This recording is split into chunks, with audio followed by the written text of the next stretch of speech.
안성환의 시사야.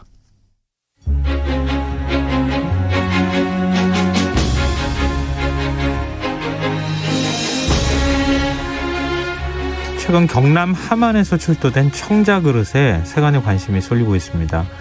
가야 연맹체 가운데 하나인 아라가야 영역에서 중국 청자가 처음으로 발견된 건데요. 이 청자가 어떤 의미를 갖고 있기에 학계의 주목을 받고 있는 것인지 흔적 역사 시간에서 자세히 살펴보겠습니다. 경향신문 이기환 히스토리텔러 나와 계십니다. 안녕하세요. 안녕하십니까. 네. 이번에 발견된 중국제 청자 그릇 언제 제작된 겁니까? 예, 뭐 일단은 검색을 좀 해보시고 사진을 좀 보시면 좋을 것 같고요. 네. 이 청자 그릇은 가야 연맹체 여러 나라 중에서도 아라가야 중심지인 경남 함안 마리산 75분에서 발견이 됐는데요.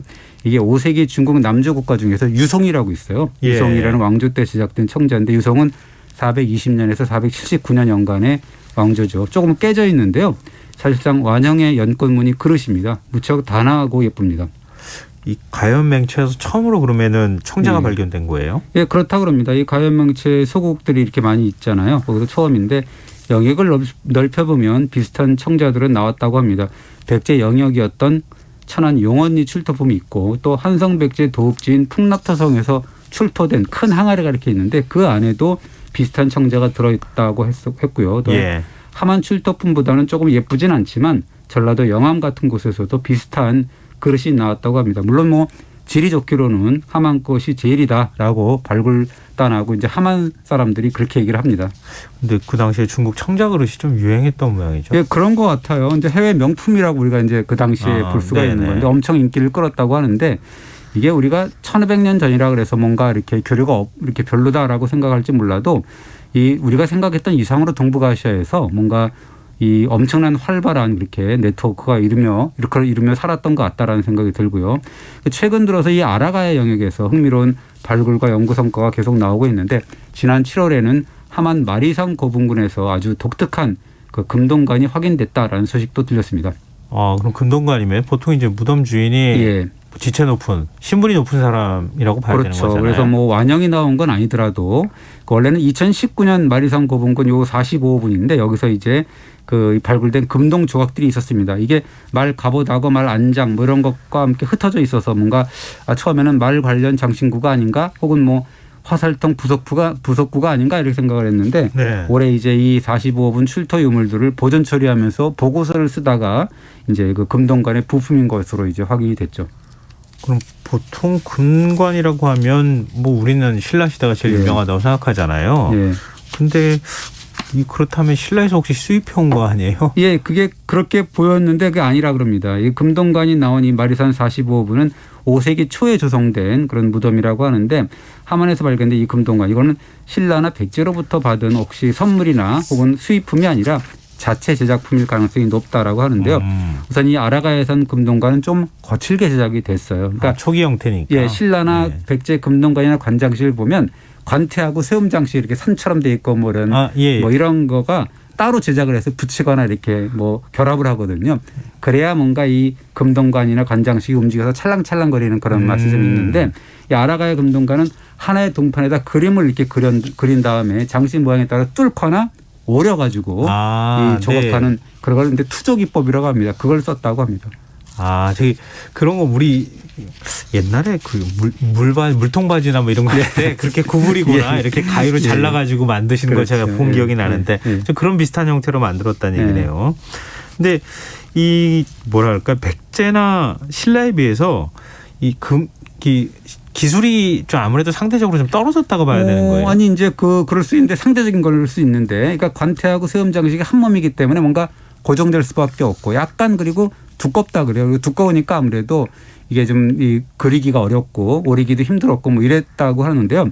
그래서 이제 구멍을 뚫거나 오려서 표현한 문양의 크기라든가 모양도 일정하지가 않고 좀 들쭉날쭉하다. 그래서 뭔가 신라와 백제에 비해서는 질이 떨어지는 거 아니냐라고 이제 생각할 수 있지 않습니까? 근데 이제 그런 거 그렇게 이제 폄하해서는 안 되는 게 디자인이 아주 독특해요. 디자인이요? 예, 그래서 보시면 이게 검색해 보시면 아는데 두 마리의 봉황이 정확하게 대칭을 이루고 표현되어 있는데요.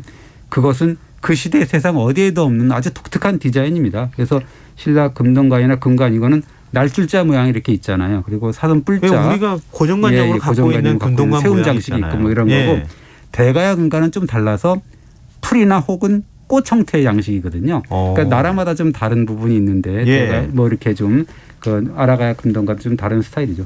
그럼 좀 형태가 굉장히 독창적이었다고 봐야 되겠네요. 그렇습니다. 이런 조각들을 바탕으로 금동관을 한번 재현해 봤거든요. 네. 그래서 이제 이 재현한 디자인을 보면 함안군에서 제가 가보니까 명함의 로고로도 사용을 하고 있고 또 안내 책자에도 아주 대표 이미지로 활용을 하고 있을 정도로 굉장히 독특한 디자인이다라는 사실을 알 수가 있습니다. 뭔가 좀 다소 거칠긴 하지만 네. 어떤 면에서 보면 좀 심플한 스타일이거든요. 그런데 이 금동관을 만드는 사람은 아마도 아라가야 최고의 금공 기술자가 아니었나라고 싶을 정도로 아주 잘 만들었습니다. 근데 이제 서로 간에 만든 건 달라도 네. 영향은 받았을 수 있잖아요. 예. 이게 그 제작 시기가 한 5세기 초로 추정이 됩니다. 근데 이때 그 금동관 금공품인데 그 네. 제작 기술은 사실은 백제가 가장 화려했어요. 그래서 이 아라가야 금동관은 사실은 백제에 비해서는 좀 늦다라고 하지만 신라 금동관과는 굉장히 비슷한 측면이 있습니다. 그 시기적으로. 그래서 그리고 5세기 중반에 제작된 대가야보다는 한 50년 정도 앞선 시기에 금동관을 만들었다고 해서 아마 당시에 그 백제 그 금은 하고 금동 명품을 본 아라가야인들이 우리도 한번 저렇게 한번 만들어 보면 어때 뭐 하면서 벤치마킹을 해가지고 백제 가서 사람들 그 가서 만나봤더니 왕을 만났는데 그러니까요. 그런 거 쓰고 있더라. 예쁘다. 좋은데 하나 만들어 보자 예. 우리도. 그걸 이제 뭐 다른 데서 이렇게 수입하는 게 아니라 우리도 한번 해보지 뭐 이런 식으로 좀 약간은 거칠지만 독특한 디자인으로 만들었다 해서 이제 자체 제작했을 가능성이 짙다라고 합니다. 근데 하만이 네. 지금 이렇게 아라가의 중심부 역할을 한 거예요. 예, 그렇습니다. 그래서 뭐 일제 강점기부터 주목을 끌었던 곳입니다. 왜냐하면 아라가야 왕과 왕 귀족이 묻힌 마리상 고분군 여기에 지금까지 확인된 것만 해도 127기의 대형 고분이 조성이 돼 있거든요. 그래서 일제가 뭐 늘 말씀드리지만 임나 1본부의 증거를 하만이나 김해 지역에서 찾는다라고 광분을 했는데 네. 예를 들자면 일본 학자인 구로이다 가츠미는 김해 하만 지역 조사에 나서면서 내 손으로 임나 1본부를 찾겠다라고 장담한 내용이 있습니다. 그게 이제 매일신문 이런 데서 이제 매일신부에다가 썼는데 뭐라 그러냐면 일본 서기에 따르면 일본의 직할지가 된 임나 1본부는 김해나 혹은 하만에 있었다. 한국 병합은 곧 임나 1본부의 부활이다. 나는 그 1본부가 어디에 있었는지 철저히 연구했다라고 장담을 했죠. 일본 나라하고 좀 비슷한 느낌을 받게 되는데. 그래서 찾았습니까? 그게 이 일제가 이제 합병 직후부터 1917년까지 하만 이쪽에 4차례나 조사를 벌였어요. 예. 근데 이제 이 구로이다의 장담이 헛소리로 판명이 된 게 뭐냐면 구로이다가 나중에 이렇게 이제 토로를 하죠. 임나 1본부라고 해도 막상 발굴해 보면 조선풍의 유적과 유물이더라. 조사 결과를 보니까 하만 김해는 모두 1본부의 소재지라고 추정할 만은 하지만 그 잔치는 이미 사라져서 이것을 찾을 방법이 없다는 게 유감이다. 뭐 이런 식으로 이제 결론을 내립니다. 말도 안 되는 얘기라고 그러죠. 아니 못 찾아놓고 어떻게 추정을 하나 이런 예. 표현을 사용합니까? 증거를 찾지 못했다는 얘기잖아요. 그렇죠. 그러니까 그런데 이제 자존심이 있으니까 그렇게는 말 네. 못하고 찾지 못했다. 뭐 없어졌다. 뭐 이렇게 얘기를 한 건데요. 그렇게 이제 광풍이 휘몰아친 뒤까지 이렇게 1990년대 초까지도 뭐 여기는 사실은 특별히 주목받을 만한 이슈를 낳지는 못했습니다. 아무래도 혐의는 벗었지만 일제가 뒤집어 씌운 어떤 임나 1본부의 악령이 여전히 지워지지 않았다라는 게 있고 그리고 우리 내부에도 그런 약간은 좀 그런 부분이 있잖아요. 괜히 건들면 좀 이상하다 이런 느낌이 들었고 아라가에 관련해서 이 관련 기사가 삼국사기와 같은 우리 역사서에 기록되지 않고 대부분 또 일본 서기에 집중이 되어 있기 때문에 그것이 굉장히 부담으로 작용한 측면이 있죠. 아무래도 꺼림칙해가지고 네. 그랬던 것 같아요. 보니까. 그렇습니다. 근데 그런 식으로 이제 뭐 그냥 뭐 이렇게 넘어가다가 1992년 6월 6일 아침에 참 기막힌 일이 벌어지죠. 그러니까 신문 배달 소년인데 이 소년이 하만에 있는 아파트 신축 공사장을 지나다가 철조각을 우연히 줍습니다. 그런데 이 친구가 그냥 지나치지 않고 그 역사를 전공했던 신문 지국장한테 알려요. 근데 사학과 출신의 지국장은 뭔가 이게 수상하다고 여겨서 하만이 아무래도 이제 아라가야 중심지니까 그래서 이제 동창들이 근무하고 있던 국립창원문화재연구소에 신고를 해버립니다. 아침에. 네. 근데 신고를 받고 달려올 거 아니에요. 연구소 직원들이 달려왔어요. 예. 근데 그때가 이제 9시 정도 됐다 그러는데 막 굴삭기 3날, 그러니까 포크레인이라고 하죠. 찍히기 시작한 철 조각들을 수습을 했어요. 근데 그것이 이제 말 갑옷이었다라는 거죠.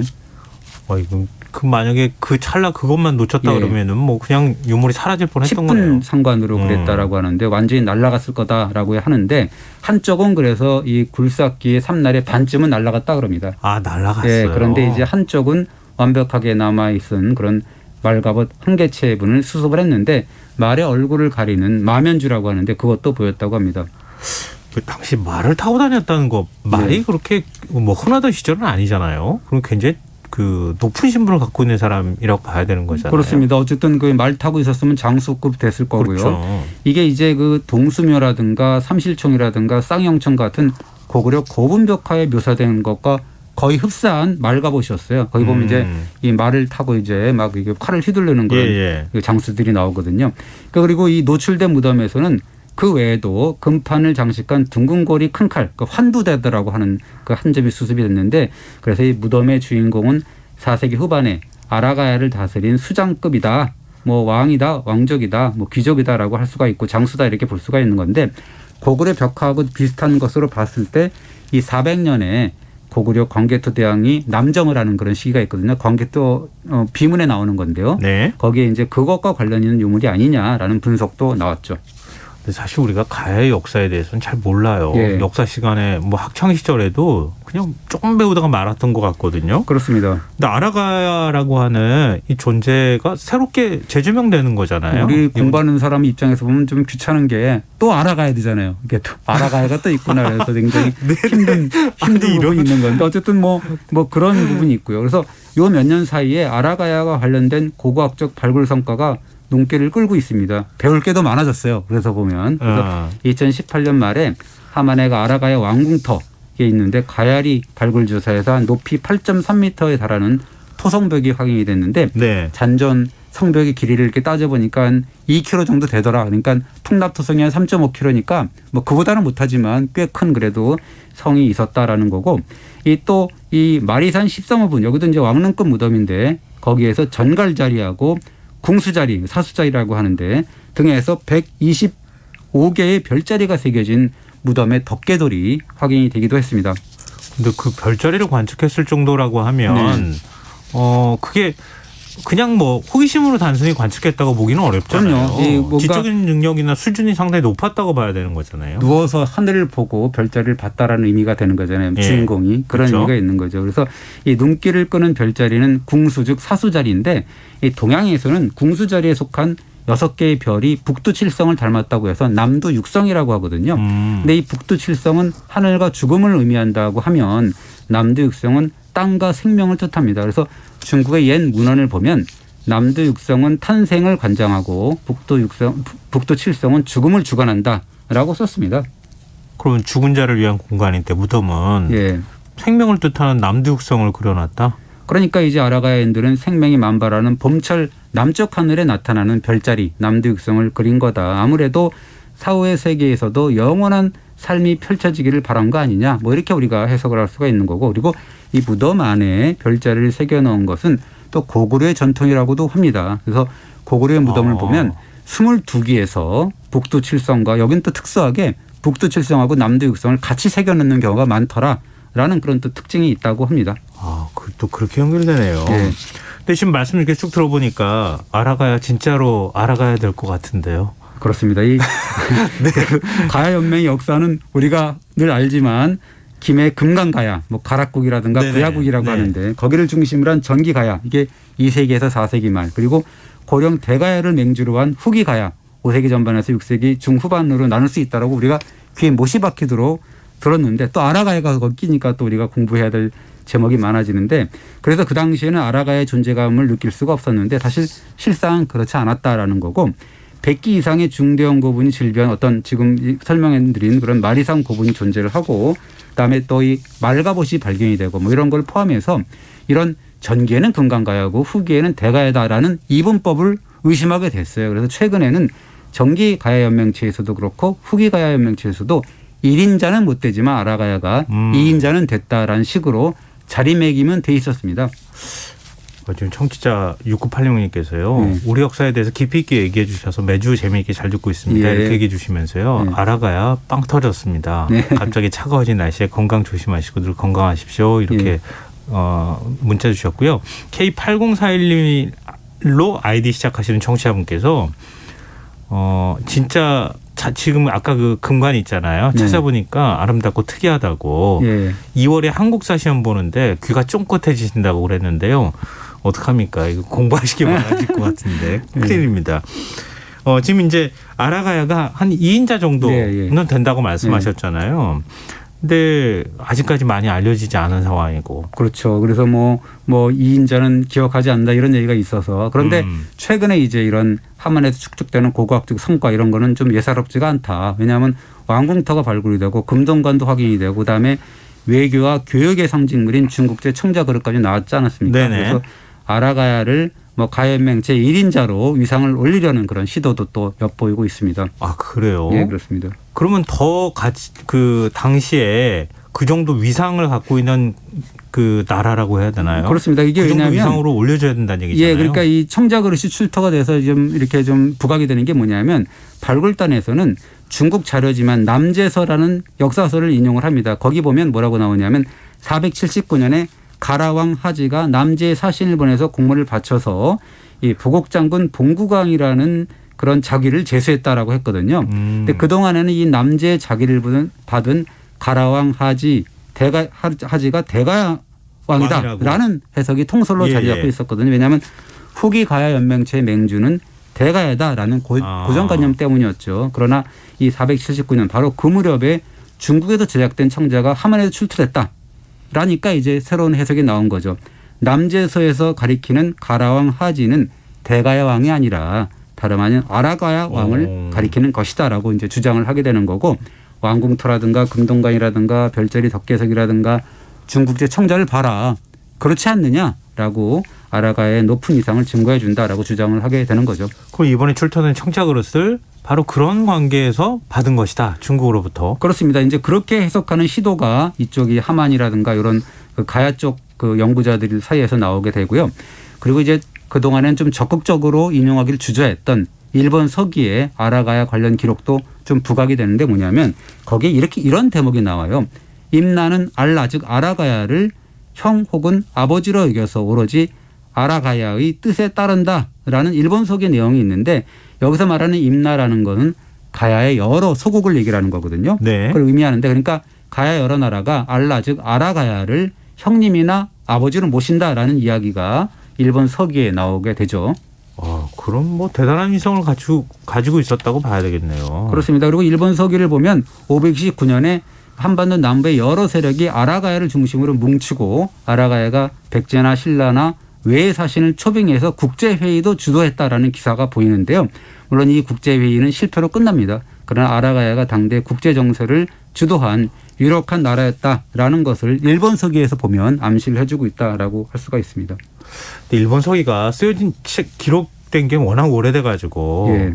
뭐 기록 내용을 우리가 좀 검토해 볼 필요는 있겠지만 일본 서기 내용 임나 일본 부서를 말씀하셨지만 네. 그런 것 때문에 우리가 자꾸 인용하기가 좀 꺼려지는 측면에 있는 거잖아요. 이제 그걸 비판적으로 우리가 잘 이제 가려서 인용을 하면 될 것 같습니다. 근데 이제 삼국사기 같은 우리네 역사서 이 아라가야는 물론이거냐 가야사 기록이 거의 없다고 해도 과언이 아니기 때문에 그런 건데 그래서 이제 아라가야는 물론이거니와 가야사 전체에 대한 연구가 너무도 부족하고 저도 사실은 아라가야 공부를 하면서 한두 줄 기록을 가지고 정리되지 않은 갖가지 설이 난무하고 있어서 정말 당혹감을 느꼈거든요. 그래서 아니 이게 학계에서 정리도 안 돼 있는 걸 갖다가 그런 아이템을 기자가 무슨 수로 깔끔하게 정리를 해서 독자들한테 전달할 수 있냐라는 그런 고민이 들더라고요. 되게 고민했습니다. 지금 가야사 연구 붐이 일고 있다고요? 그렇습니다. 이 대통령께서 취임 초반에 가야사 연구가 부족하다고 하신 그런 말씀하신 뒤에 일어난 현상이기도 한데 네네. 그런데 이제 너무 문헌 자료가 부족하고 어찌 보면은 삼국사기를 편찬하면서 가야사를 쏙 빼먹은 김부식의 원죄를 탓할 수밖에 없는 그런 부분도 있는데요. 원 자료가 부족하니까 가야사 연구가 지지부진했고 또 지금과 같은 혼란을 교통 정리해 줄 권위자는 또 별로 보이지 않고 있습니다. 근데 요즘은 심지어 전라도까지도 가야가야를 외치는 그런 판국이거든요. 그럼 어찌됐든 뭐 이렇게 의미심장한 발굴이 나오면서 되면서 아라가야 쪽에 점점 관심이 늘어나고 있는 건 좋은 거네요. 아라가야뿐만이 아니고요. 이것을 계기로 해서 가야사 연구가 활발해지길 바라고요. 근데 이제 예산을 타려고 너도나도 가야가는 건 좀 지양을 하지만 어쨌든 가야사 전체에 대한 그런 위상이 좀 이렇게 높아지는 건 바람직한 일이죠. 네. 지금 그 청취자 강은청님께서 지난주에 TV 역사 스페셜에서도 아라가야를 다큐로 다뤄서 관심을 가게 됐네요. 이렇게 의견 주셨고요. 김정훈님께서 아라가요를 알아가요 이렇게 유명한 이제 일화를 단어를 만들어 주셨어요. 네, 흔적의 역사 지금까지 경향신문 이규환 히스토리텔러였습니다. 고맙습니다. 감사합니다. 오늘 모바일 상품권 당첨자는 홈페이지 공지사항에서 확인하실 수 있습니다. 김성원의 시사요. 오늘 여기서 마치겠습니다. 편안한 밤 되십시오.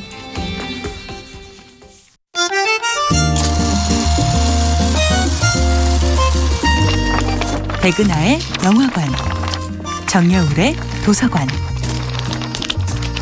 안녕하세요. 여러분들과 쉽고 재미있는 영화